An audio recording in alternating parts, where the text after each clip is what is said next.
வரும். அந்த எனர்ஜி வந்து இன்னைக்கு ரொம்ப ஸ்ட்ராங்காக இருக்குது. Thank you for that. And first of all I would like to congratulate and wish all the best to Vijay, Satya and A. Venkatesh sir and team Amrish. அவர் தான் நிறைய நடிச்சிருக்காரு இந்த படத்தில். நோ ஆக்சுவலி நான் அம்ரிஷை வந்து எந்த சோஷியல் இவெண்ட்ஸ்லையும் சினிமா இவெண்ட்ஸில் நான் பார்த்ததில்லை. நான் actually I have not seen him. Aunty எனக்கு நல்லா தெரியும். Aunty is very very very sweet. எங்கே பார்த்தாலும் எப்போ பார்த்தாலும் ஆப்வியஸ்லி அப்பா அம்மா காலத்துலேருந்து they've been family friends. So aunty ரொம்ப நல்லா பேசுவாங்க. But I've never seen him. நான் இன்னைக்கு பார்த்துட்டு தான் ஐ மீன் லைக் எனக்கே நான் கேட்டேன், இப்போ தான் கேட்டேன், ஏன் நீ வந்து எந்த ஃபங்க்ஷனுக்கும் you are not coming and நான் தெரியல. he said that was cute. Anyway, lovely music and I think all the songs are very big hits. So congratulations to that. இந்த படம் பொறுத்த வரைக்கும் சாரோட நான் ஏ வெங்கடேஷ் சாரோட நிறைய பேருக்கு தெரியாத விஷயம், நான் ஃபஸ்ட்டு ஒரு கம்பேக் பண்ணோம் நடிக்க வரணும்னு சொல்லிட்டு இப்போ நான் ரீசெண்டாக பிக் பாஸ்க்கு வந்து அதுக்கப்புறம் வர்றது மட்டும்தான் எல்லாருக்கும் தெரியும். ஆனால் ஆக்சுவலி ஒரு 10 வருஷத்துக்கு முன்னாடி நான் ஃபஸ்ட்டு வந்து என்னோட பாப்பா ஜெயனிதா பிறந்ததுக்கப்புறம் எங்கள் அப்பாவோட சண்டை எல்லாம் நடந்தது. அப்போ தான் நான் ஃபேமஸான மீடியாவில் திரும்பி அந்த டைமில் வந்து நான் பயங்கரமாக இழைச்சேன். And I wanted to come back in films. I thought why not அப்படின்னு சொல்லிட்டு ஒரு ஐடியா இருந்தது. அப்போ வந்து ஏ வெங்கடேஷ் சார் தான் ஆக்சுவலி ஃபஸ்ட்டு வாய்ப்பு எனக்கு கொடுத்தாரு. சும்மா நச்சுன்னு இருக்கு, பிரிட்டோ சாரோட தயாரிப்பில் வந்து சும்மா நச்சுன்னு இருக்குன்ற படம் நகுலோட அந்த ஒரு படம் நான் பண்ணிட்டு again I just I took a back seat. I think that was அந்த நேரம் என்னோட டைம் இல்லை. I didn't want to continue. But சாரோட நான் ஃபஸ்ட் டைம் ஒர்க் பண்ணேன். Seriously I'm telling you, he has been like, நான் சொல்கிறது வந்து 2010-11 நினைக்கிறேன். அந்த டைம்லேருந்து சார் வந்து நான் வந்து டைரக்டர் பி வாசு கிட்ட வந்து அசிஸ்டண்ட்டாக ஒர்க் பண்ண ஒரு ஆள். ஸோ ஒரு 10 படம் நான் வந்து ஒர்க் பண்ணியிருக்கேன் அவரோட. ஸோ அவரோட ஸ்பீடு, அவரோட அந்த தாட் ப்ராசஸ், அவரோட அந்த போல்டான ஒரு டெசிஷன்ஸ், அவரோட பெர்ஃபார்மன்ஸு, நான்லாம் வந்து ஒரு ரசிகையாக பார்த்துருக்கேன் டைரக்டரை.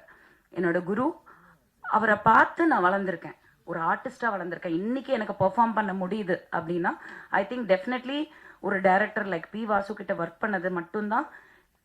நான் 4 படம் பண்ணேன். அந்த படத்தோட நான் அவ்வளோதான், I got married and settle down. But அந்த 4 படத்தை விட நான் ஒரு அசிஸ்டன்ட் டைரக்டராக ஒர்க் பண்ணது தான் இன்றைக்கும் எனக்கு சினிமாவுக்கு, ப்ரொடக்ஷனுக்கு, எல்லாத்துக்குமே ஹெல்ப் ஆகுது. அந்த விதத்தில் அந்த வரிசையில் பார்க்கும்போது KS ரவிக்குமார் சார், யூனோ தேர் சில டைரக்டர்ஸ் வந்து ஒரு ஹீரோவை விட ஒரு ஜாஸ்தி ஒரு பர்சோனா, ஒரு அவங்கக்குள்ள ஒரு தேஜஸ், அவங்கக்குள்ள ஒரு ஸ்பீடு, ஒரு நம்ம ரசிப்போம், ஒரு ஆர்டிஸ்டாக ரசிப்போம் இந்த டைரக்டரை. அந்த மாதிரி நான் ஒர்க் பண்ணதில் வந்து A Venkatesh sir is one of the ace directors.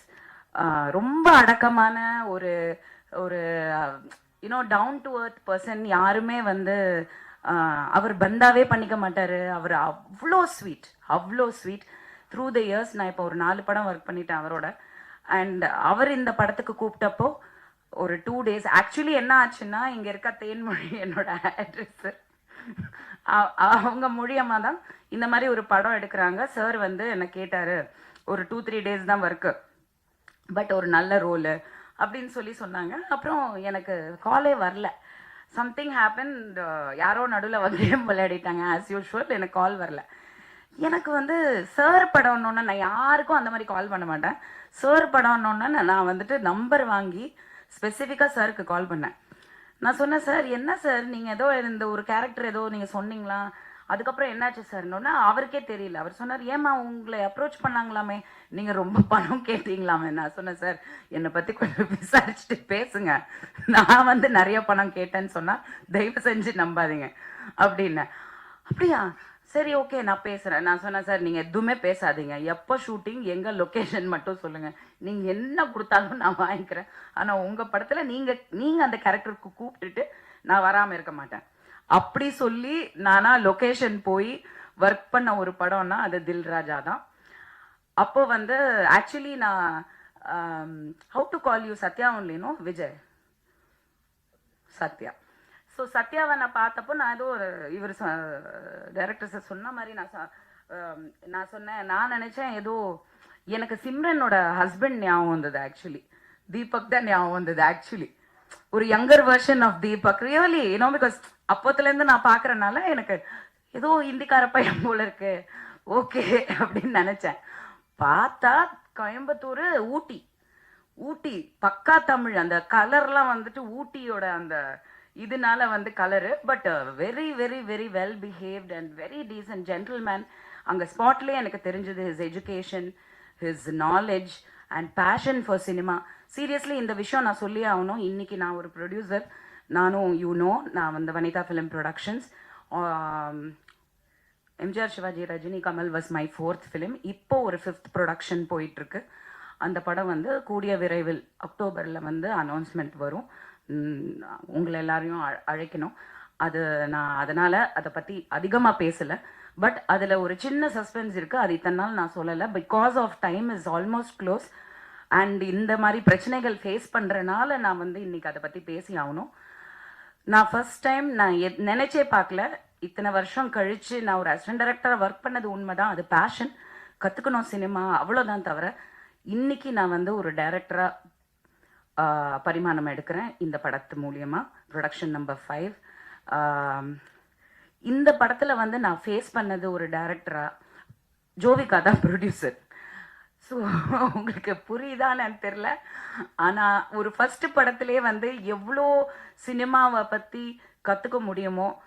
ஏன்னா அந்த படத்தில் வந்து ஒரு 27-28 ஆர்டிஸ்ட் இருக்காங்க. எல்லாருமே சீனியர் ஆர்டிஸ்ட், எல்லாருமே பர்ஃபார்மர்ஸ், எல்லாருமே ஃபேமஸ் ஆர்டிஸ்ட்.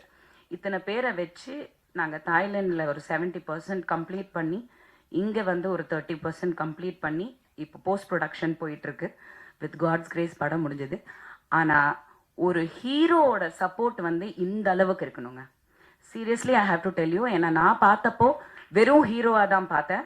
ஆனால் இந்த படத்தில் இன்னைக்கு ப்ரொடியூசரை தாண்டி வந்து நின்று ஒரு படத்தை வந்து நம்ம கொண்டு வரணும், இவ்வளோ எஃபர்ட் போட்டாச்சு, அதை கொண்டு வரணும், ரிலீஸ்க்கு கொண்டு வரணும். அதுக்கான என்னெல்லாம் பண்ண முடியும், யார்கிட்டெல்லாம் பேச முடியும், என்ன எஃபர்ட் எடுக்க முடியும், அந்த சின்சியரிட்டி, அந்த ஜென்யூனிட்டியே வந்து லைஃப்பில் வந்து நம்மளை வந்து எப்படினாலும் ஜெயிக்க வச்சிரும். அது ரொம்ப முக்கியம் சினிமாவில். அது இல்லாதனால தான் சினிமா அழிஞ்சிட்டு இருக்கு. பட் என்னன்னா இது எப்பவுமே நீடிக்கணும். சத்யா கரெக்டா? இவங்க பாம்பேலேருந்து வந்திருக்காங்க. She is Kannika. Hi, thank you for coming from Bombay like a south Indian girl. But remember one thing I am telling you today, be like this for ever. நாளைக்கு உனக்கு மேபி பல கோடி ரூபாய் சம்பளம் கிடைச்சி பெரிய ஹீரோயின் ஆகலாம். ஆனால் நீங்கள் இப்போ what ever you are, remain the same. ஏன்னா எல்லாம் ஆரம்பத்தில் நல்லா தான் இருக்காங்க. அதுக்கப்புறம் வந்து கோடி, 10 கோடி, 7 கோடி, 6 கோடி அந்த படத்தில் வர்ற மாதிரி டைலாக் தான். ஸோ அந்த விதத்தில் வந்து I wish Sathya all the best. I think he is performed very well and he looks like நிஜமாக வந்து ஒரு பெரிய கமர்ஷியல் ஹீரோக்கான ஒரு லுக் கண்டிப்பாக இருக்குது. தமிழ் பையங்க சப்போர்ட் பண்ணுங்க. ஹிந்திக்கார பையன் கிடையாது. ஹிந்தி தெரியாது போடா சொல்லு அந்த மாதிரி. And I thank A Venkatesh sir and Amrish and K Rajan sir. நான் சொன்ன மாதிரி இந்த படத்தில் ஹீரோயின் வரல, லேடி ஆர்டிஸ்ட் வரலன்னா ஃபர்ஸ்ட் இவர் வந்துருவார். சார் சப்ஸ்டிடியூட் நீங்கள் தான் சார், வேற என்ன சார், யார் சார் அட்ராக்ட் பண்ணுறது ஆடியன்ஸையும் ப்ரெஸ்ஸையும்? ஃபர்ஸ்ட்டு நீங்கள், நெக்ஸ்ட் நான் ஒரு கொசுறு மாதிரி உங்க கூட வருவேன். நடிச்சேனோ இல்லையோ நான் அங்கே இருப்பேன். ஸோ அந்த விதத்தில் நான் எப்போவுமே சொல்லுவேன், ஆடியோ ரிலீஸ் மேட்ஸ் நாங்கள் எல்லாமே எப்போவுமே ஆடியோ ரிலீஸில் மட்டும்தான் சந்திப்போம். இது ஒரு க்யூட்டான ஒரு ஸ்டோரியாக இருக்குது. ஆக்சுவலி ஒரு நல்ல line. Anyway I wish all the best. September 27th PVR Inox Pictures. It was actually something very intriguing. ஏன்னா PVRங்கிறது it is a very big brand, Inox. In fact, I think most of the theaters today is PVR Inox. எல்லாத்துலேயுமே அவங்க வந்து they have taken over. So அவ்வளோ பெரிய brand வந்து இந்த படத்தை release பண்ணதுன்னா, நான் படம் பார்க்கல பட் டப்பிங் பண்ணேன். So I seen the gist of the film and நாங்கள் ஒர்க் பண்ணும் போது கிளைமேக்ஸ் எல்லாம் நடந்தது. ஸோ அப்படி இருக்கும்போது இவ்வளோ பெரிய பிராண்ட் வந்து ஒரு படத்தை ரிலீஸ்க்கு கொண்டு வராங்க அவங்க தியேட்டர்ஸ்லனா, கண்டிப்பாக அதில் வந்து there is definitely stuff in it.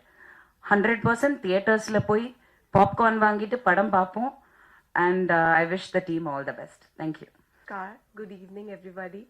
And it's really, really exciting to be here. Thank you. Vanakkam. So, yeah, it's really nice and exciting to be here. I was actually sitting there and preparing, okay, if they'll call me, what will I say? Because I actually didn't understand one single word you all were speaking, and I was like, yeah, oh, they all are praising also. And Sir to has spoken a lot. I was like, oh, what all has he mentioned? Okay, so we are here to give a major shout out to Dil Raja, Mr. Vijay Satya, Mr. A. Venkatesh, the entire team, and I can already see that the movie has great potential because the people in it are amazing, superbly talented. The songs we have seen are already trending. So let's give it a shout out, and this night is about this only. And yeah, all the best. Thank you so much for having me. நன்றி. எல்லாருக்கும் வணக்கம். இன்னைக்கு எல்லாருக்கும் நிறைய வேலை இருக்கு, எல்லாரும் ரொம்ப பிஸியாக இருக்கீங்க. அது எல்லாத்தையும் விட்டுட்டு உங்கள் டைமை கொஞ்சம் ஒதுக்கி நான் நடித்த படம் தில்ராஜாவுக்காக இன்னைக்கு எல்லாரும் இங்கே வந்ததுக்கு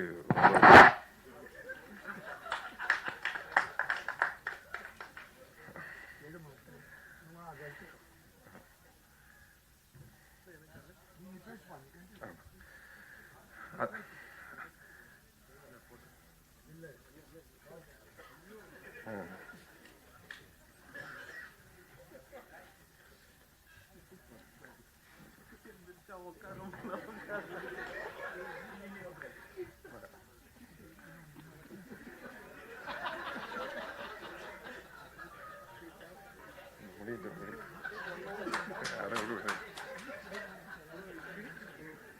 பேசிட்டு பாருங்க.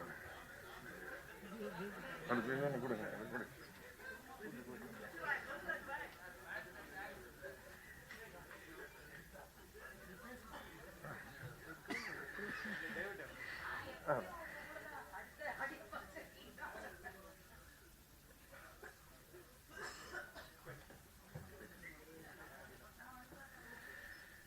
சரி, ஓகே. அண்ணனுக்கு ஒரு பெரிய நன்றி வந்து என்னை வாழ்த்ததுக்கு. ஸோ எல்லாரோட சப்போர்ட் எனக்கு கண்டிப்பாக வேணும். ரொம்ப நாளாக போராடிட்டு இருக்கேன், எல்லாருக்கும் தெரியும். இந்த படம் கண்டிப்பாக ஒரு ரொம்ப அருமையான படம், நல்ல படம். எல்லாரும் ரொம்ப ரசித்து வேலை செஞ்சு இந்த அளவுக்கு வந்திருக்கோம். ஸோ உங்ககிட்ட ரிக்வெஸ்ட் தான் பண்ண முடியும். இந்த படத்தை எந்த அளவுக்கு சப்போர்ட் பண்ணி எல்லா இடத்துலையும் கொண்டு போய் சேர்க்க முடியுமோ சேர்த்துக்கோங்க. என்னையும் கொஞ்சம் சப்போர்ட் பண்ணுங்க. நன்றி, வணக்கம். எல்லோருக்கும் வணக்கம். மேடையில் இருக்கும் பெரியோர்களுக்கு வணக்கம், வந்த பத்திரிகை நண்பர்களுக்கு வணக்கம். ரொம்ப ரொம்ப ரொம்ப சந்தோஷமாக இருக்குது. ஃபஸ்ட்டு உங்கள் எல்லாரையும் இப்படி பார்க்கும்போது, தனித்தனியாக இல்லை, எல்லாரையும் ஒன்றா சேர்ந்து இப்படி பார்க்கும்போது அது ஒரு பெரிய சந்தோஷத்தை தருது. Okay, anyway, good evening to one and all. தில் ராஜா இந்த படத்துக்கு வந்து மியூசிக் டைரக்டராக மட்டும் இல்லாமல் இன்னும் ஒரு அடிஷ்னல் ஒரு விஷயத்த இங்கே சொல்கிறாங்க. இதுக்கு மேலே அதுக்கப்புறம் நடிப்பேனா என்னன்னு தெரியாது. இந்த ஒரு பாட்டு ஏன் பண்ண அப்படின்ற ஒரு ரீசன் என்னன்னு நான் அதோட ஸ்டார்ட் பண்ணிக்கிறேன். படம்லாம் முடிஞ்சிடுச்சு, ஒரு இன்ட்ரோ சாங் இருந்தால் நல்லாயிருக்கும் அப்படின்னு சொல்லி எதிர்பார்த்தாங்க. சரி, ரைட்டு, நல்லா என்ன மாதிரி வேணும் அப்படின்னும் போது ஒரு நல்ல ஒரு ஆக்ஷன், ஒரு மாஸ் சாங் வேணும். அப்புறம் நானும் டைரக்டர் சார், ஹீரோ எல்லோரும் கலந்து பேசி இது எப்படி பண்ணலாம் அப்படின்னும் போது ஒரு கொஞ்சம் ஹியூமர் இருக்குன்னா நல்லாயிருக்கும். ஹியூமர்னால் யார் சார், நம்ம அந்த படத்தில் அந்த விஜய் டிவி அவங்கெல்லாம் வச்சு பண்ணுறீங்களா அப்படிதான், அப்படியே கொஞ்சம் கொஞ்சம் நவுத்தி போவாங்கள்ல, அப்படியே நெருக்கும் போது சரி ஓகே, ஏதாவது ஒரு நல்ல கண்டென்ட்டாக எடுத்து பண்ணால் நல்லாயிருக்கும். வந்து ஜஸ்ட் ஒரு சாங்காக இல்லாமல் இருக்குதுனா இல்லையா அப்படின்னு நினைக்கும் போது ஒரு காமெடி எலிமெண்ட் என்ன பண்ணலாம் அப்படின்னு சொல்லி யோசிச்சுட்டு இருக்கும் போது ஒன்று கிடைச்சிது. சரி சார், இப்போ இது யார் சார் பண்ண போகிறா அப்படின்னு பண்ணலாம். ஹியூமராக காமெடியாக யாராவது கிடைச்சா பார்ப்போம். லாஸ்ட்டாக எண்டில் ஒரு சாமியார் கெட்டப்புக்கு ஒருத்தன் தேவைப்பட்டான். அப்புறம் தான் ஃபைனலாக தெரிஞ்சுது அந்த சாமியாரே நான் தான். அப்படி தான் இருக்க போகுதுன்றது ஃபைனலாக எனக்கு புரிஞ்சிடுச்சு. ஏன்னா நீங்கள் அப்புறம் சார் சொன்னார், வந்துருங்க காமெடி பண்ணுறதுக்கு ஆள் வேணும், யாரும் கிடைக்கல, நம்ம தான் இருந்தோம் ஃபைனலாக. அதில் என்ன ஒன்றுனா, இப்போ தான் பார்க்குறேன், நான் வனிதா மேடம் பக்கத்தில் உட்காந்து பார்த்துட்டு இருக்கும்போது அந்த ஹீரோயின் கூட அவ்வளோ எக்ஸ்போஸ் பண்ணல, நான் தான் பயங்கரமாக எல்லாம் காட்டி எல்லாருக்கும் சந்தோஷத்தை கொடுத்துருக்குறேன். அந்த பெருமை என்னை சேரும். Then coming back to Dilraja, director A Venkatesh sir படங்கள்லாம் நான் பார்த்தது உண்டு. நான் விஜய் சாரோட பெரிய ஃபேன், இப்போ விஜய் சத்யா ஃபேனு, ஆனால் விஜய் சார் ஃபேன் நான். ஸோ வந்து சார் டைரக்ஷனில் நான் என்றைக்காவது ஒரு நாள் மியூசிக் பண்ணுற மாட்டேனா அப்படின்லாம் தவறு இருந்திருக்கேன். இந்த படம் எனக்கு கரெக்டாக வாய்ப்பு அமைஞ்சிச்சு மியூசிக் பண்ண.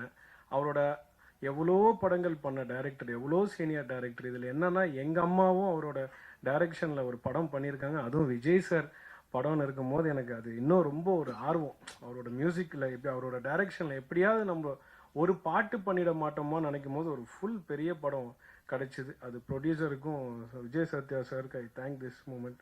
Thank you bro.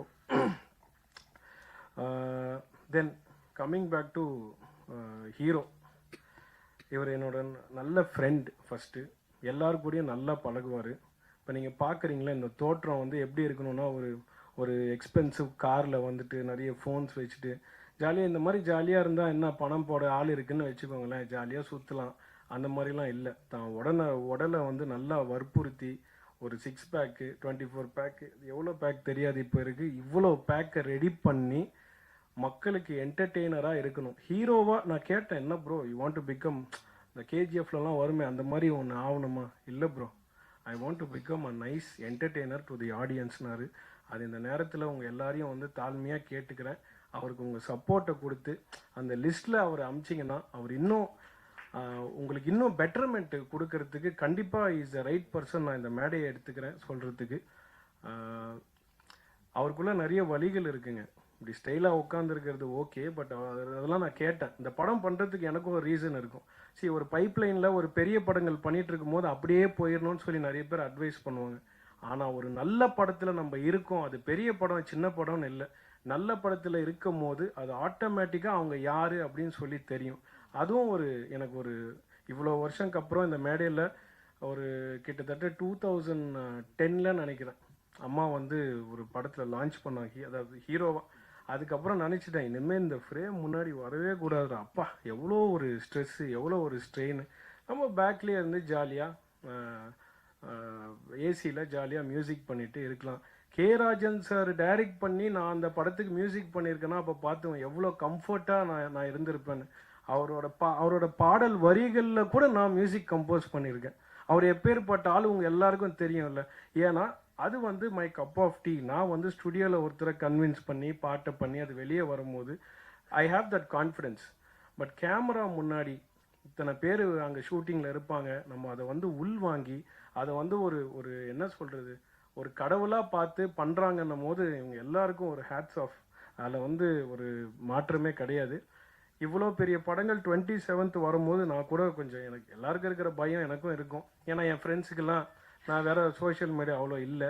வாட்ஸ்அப் ஸ்டேட்டஸில் வைக்கும்போது என்ன 27th இவ்வளோ படங்கள் வருதா, அது மத்தியில் எப்படி இது அப்படின்னு சொல்லும் போது கண்டிப்பாக அவரோட கான்ஃபிடென்ஸ் ஒன்று இருக்குது. நல்ல படம்னு அவர் நம்புகிறாரு. அந்த நம்பிக்கையை நீங்கள்லாம் நிஜமாக்குவீங்க நான் நம்புகிறேன். ஏன்னா நான் ரீரெக்கார்டிங் பண்ணும்போது நான் பார்த்தேன், படத்தில் ஒரு அவர்ஷனோ ஏன்டா இந்த படத்துக்கு போகிறோம் அப்படின்னு இருக்காது. ஓகே, ஒரு நல்ல படம் பார்த்தோம், ஆஹா ஓஹோ பிளாக் பஸ்டர் பந்து பார் இந்த பாடத்தை அப்படிலாம் எதுவுமே சொல்கிறதுக்கு இல்லை. காமன் மேன் டிஃபிகல்ட்டிஸ் என்ன, ஒரு ஃபேமிலி மேனில் இருக்கிற டிஃபிகல்ட்டிஸ் என்ன தான் படம். ஸோ அந்த மாதிரி படங்கள் கண்டிப்பாக மக்கள் மத்தியில் போகும்ன்றது எனக்கு மிகப்பெரிய நம்பிக்கை இருக்குது. பெரிய படங்கள் பண்ணுறதோட நடுவில் இந்த மாதிரி ஒரு குட்டி படம் போய் வெற்றி ஆகும் போது இல்லை, ப்ரொமோஷனே தேவைப்படல, மவுத் டாக்கே. நேற்று என் ஃப்ரெண்ட்ஸ்லாம் ஒரு படம் இதை பார்த்தியா, அந்த படம் மென்ஷன் பண்ணல நான், ஏன்னா அங்கே இந்த படத்தோட ப்ரொமோஷன் ஆகிடும். அதை போய் பார்த்தியா, அந்த படத்தை பார்த்தியா, எல்லாரும் சொல்கிறாங்க, மவுத் டாக்காக இருக்குது. அப்போ போய் நம்ம பார்க்கும் போது நிஜமாக நல்லா இருக்கு, முகங்கள் விடுங்க, ஆனால் அந்த ஹார்ட் ஒர்க். ஸோ அந்த கண்டிப்பாக இந்த படம் ஒரு நல்ல இடத்துக்கு போகுன்றதை நம்புகிறேன். அந்த நம்பிக்கையை உங்களோட எல்லாரையும் ஷேர் பண்ணிக்கிறேன். யாருக்காவது இந்த பாட்டு பிடிக்காமல் இருந்தால் மன்னிச்சுக்கோங்க, வேறு வழி இல்லை, வேறு சாமிஜி யாரும் அந்த டைமில் கிடைக்கல, அந்த டைமில் அந்த கரெக்டாக அமைஞ்சுது. என்னை யூஸ் பண்ணிக்கிட்டாங்க, நானும் அதுக்கு போயிட்டேன். So thank you so much. இதுக்கப்புறம் திருப்பி சாமி ரோல்ஸ்லாம் பண்ண மாட்டேன், அவ்வளோதான். இந்த விஜய் சத்யா ப்ரோக்காக இந்த இது பண்ணேன். Bro, you have way to go and you will 100% succeed in this industry because I know the pains. You got this for you to understand what I'm talking to him, because so far I know you didn't understand anything. So please give your support to him. And next movie, I think you're the heroine. I don't know whether I am the music director or not. I'll take your number when I'm going down. That's why I made you to sit there. You did not sit next to me. You wanted to sit next to our hero Vijay Satya. That is his power. புரிஞ்சிச்சா? இன்னொரு வாட்டி சொல்லவா? சரி, அடுத்த படத்தில் நம்ம இருக்கமோ இல்லையோ, அந்தம்மா அந்த சைடு உட்காருமா, நம்ம பேசலாம்னு நினச்சேன். அது நேரம் என்னை மொக்க பண்ணிட்டு நீங்கள் வேணால் ஈவென்ட் பண்ணி இங்கே வந்து உட்காந்துச்சு. ஐ டிரான்ஸ்லேட் லேட்டர். அது என்னன்னா, கரெக்டான ஹீரோயின், கரெக்டாக அவங்களுக்கு என்ன பண்ணணும்னு தெரியுது. அதனால் அடுத்த படம் அவங்க கண்டிப்பாக இந்த மேடையிலே எடுத்துக்கிறேன். ஷில் ஷைன் 100%. மாற்றம் கிடையாது. ஸோ ப்ரோ, அடுத்த படத்தை பற்றி நிறைய எனக்கு சொல்லுங்கள். ஏன்னா இவர் ப்ரொடக்ஷனில் எப்போவுமே சாப்பாடுக்கு எந்த குறையும் இருக்காது. அதே டைமில் யாருக்காவது எந்த பேமெண்ட்டாக இருந்தாலும் உடனே வந்துடும் இவர் இருந்தார்னா. அந்த விஷயத்தையும் சொல்லிடுறேன். ஏன்னா யாரும் கஷ்டத்தில் படம் பண்ணக்கூடாதுன்னு நினைக்கிற ஒரு ஆள். ஸோ அந்த மாதிரி ஆட்களை வளர்த்திங்கன்னா இன்னும் நிறைய பேர் அவர் கதை வந்து சொல்லுங்கள். நல்ல கதைகள் கேட்டுட்ருக்காப்புல, நல்ல படம் பண்ணுறான். அடுத்த டைரக்டர் யாருங்க? அடுத்த படம் சாருக்கு புக் ஆனட்டார். இங்கே எங்கேயோ இருக்கீங்களா? சார் சொல்லுவார். ஓகே, அவருக்கும் இந்த நேரத்தில் நான் வாழ்த்துக்களை சொல்லிக்கிறேன். சார், இவர் எல்லாமே பண்ணக்கூடிய வாய்ப்பு இவருக்கு கொடுங்க சார். ஏன்னா எதை வேணால் பண்ணக்கூடிய விஷயங்கள் அவருக்கு இருக்குது. He'll go take it to the next level. என்ன போட்டியாக இருந்தாலும் போடுறதுக்கு ரெடி. ஏன்னா இவர் மேலே இவருக்கு நம்பிக்கை இருக்குது. நானும் இவரை நம்புகிறேன், நீங்களும் நம்புவீங்கன்றது நினைக்கிறேன். Thank you so much for this opportunity sir. நம்ம 27th அப்புறம் நிறைய பேச வேண்டியது இருக்குது. உங்கள் எல்லாரையும் சந்திக்கிறேன். Thank you sir. Thank you so much sir. Sorry sir. Thirumalai அண்ணன், நீங்கள் ஓப்பனிங்னால நான் மறந்துட்டேன் நிறைய பேர். நீங்கள் கொஞ்சம் பேசினாலும் அதில் உண்மை இருக்கும். அது கொஞ்சம் நிறையா தான் பேசுனீங்க, பட் இருந்தாலும் அதில் தெளிவு இருக்குன்னு. ராஜன் சார், ரொம்ப நேரம் எடுத்துக்காதீங்க, பசிக்குது சார். நீங்கள் உங்களோட ஆசீர்வாதம், உங்களோட ஃபேனாக கேட்குறேன். ஆனால் பசிக்குது சார். ஒன்று.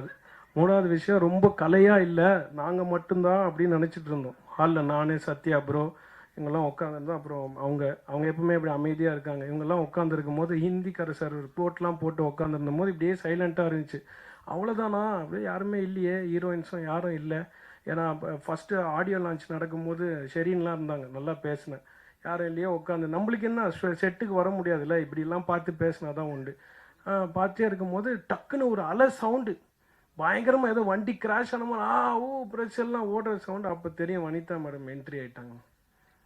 அதனால் ஸோ தேங்க்ஸ். இந்த மேடைக்கு வந்து I take this opportunity and to say this movie is going to be a good entertainer. And sir, thanks for choosing me sir.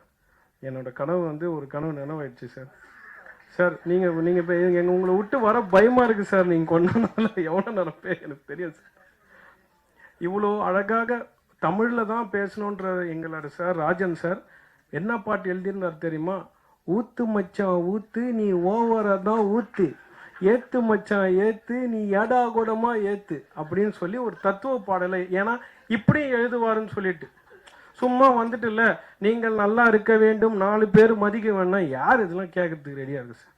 நானே தூங்கிடுவேன். எனக்கும் சொன்னார், அப்படியா உனக்கு என்ன மாதிரி வேணும், அவுத்துடு ஏத்துடு இது மாதிரி வேணுமா? இல்லை சார், இந்த மாதிரி யூத்தாக கேட்கணுன்னு நான் மிரண்டுட்டேன். ஊத்து மச்சான் ஊத்து, நீ ஓவரத்தான் ஊத்துனாரு. நான் மிரண்டேன் சார். அந்த பாட்டு கண்டிப்பாக ஒரு நாள் வெளியே வந்து பெரிய தத்துவ பாடலாக வரணும்னு எல்லாம் வல்ல இறைவனை வேண்டிக்கிறேன். நன்றி சார். Thank you sir. பத்திரிகை நண்பர்களுக்கும் மற்றும் ஊடக நண்பர்களுக்கும் என்னுடைய பணிவான மாலை வணக்கம். First of all I give thank to Kannika. ஏன்னா இந்த படத்துடைய எல்லாருமே சொல்லிட்டாங்க, ஹீரோயினை நடிச்சிட்டு இருக்க ஷெரீன், அப்புறம் சம்யுக்தா, அது ஒரு செகண்ட் ஹீரோயின் மாதிரி படத்தில் ஒரு முக்கியமான லீட் ரோல். அவங்க 2 பேரும் வரலை. பல முறை ஃபோனில் சத்யா வந்து போராடினார், என்கிட்ட சொன்னார். நானும் பேசி பார்த்தேன். அங்கே படப்பிடிப்பு இங்கே படப்பிடிப்புன்னாங்க. புரிஞ்சுக்குவோம் நம்மளாம். இப்போ சினிமாவில் வந்து உங்கள் எல்லாத்துக்குமே தெரியும், ஒரு விஷயத்தை எப்படி அழகாக நாசுக்காக அவாய்ட் பண்ணுவாங்க, என்னென்ன ரீசன் சொல்லுவாங்கன்னு தெரியும். அது இந்த படத்துலையும் அஃப்கோர்ஸ் நடந்துச்சு. என்ன கூட சத்யாவும் வனிதாவும் சேர்ந்துட்டு இந்த மாதிரி நீங்கள் படம் பண்ண ஹீரோக்களை கூப்பிடுங்க, நீங்கள் படம் பண்ண ஹீரோக்களை கூப்பிடுங்கன்னாங்க. நான் சொன்னேன், இல்லை எனக்கு தெரியும் அவங்களாம் வரமாட்டாங்க, கூப்பிடுறது வேஸ்ட்டு அப்படின்னு நான் சொன்னேன். இல்லை கூப்பிடுங்க, நீங்கள் இவ்வளோ படங்கள் இவ்வளோ ஹீரோக்களை வச்சு பண்ணியிருக்கீங்க, பண்ணுங்க அப்படின்றப்போ எனக்கு மைண்டில் ஒன்று தோணுச்சு. நான் ஒரு ஹீரோவை இதே மாதிரி இப்போ சத்யா எப்படி ஒரு அப்கமிங் ஹீரோவாக இருக்காரு. சொல்ல மாட்டேன், சத்யா வந்து இது ஃபஸ்ட்டு படம் கிடையாது. அவர் இதுக்கு முன்னாடி ஒரு 4-5 படங்களை பண்ணியிருக்காரு. குறிப்பாக சொல்லப்போனால் நெல், மகாராஜன், இப்போ வந்த மகாராஜா இல்லை, அப்போ வந்த மகாராஜன் போன்ற படங்கள்லாம் பண்ணியிருக்காரு. அப்படி அப்கமிங்கில் இருக்கிற ஹீரோவாக இருக்கிறாரு. நாம் ஒரு இப்படி தானே ஒரு அப்கமிங் ஹீரோக்கு படங்கள் 2 படங்கள் பண்ணி அவர் வந்து சினிமாவில் அவருக்கு ஒரு ஒரு ஒரு கம்பேக் மாதிரி கொடுத்தோம் அப்படின்ற மாதிரி. சும்மா இருங்க, அப்படின்லாம் நாங்கள் வந்து கூப்பிட்டோம், யாரும் வரலன்னு வச்சுக்கோங்க.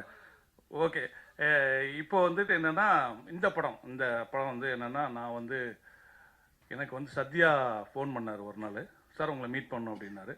நான் போன உடனே எனக்கு வந்து ஒரு கதையை சொன்னார்.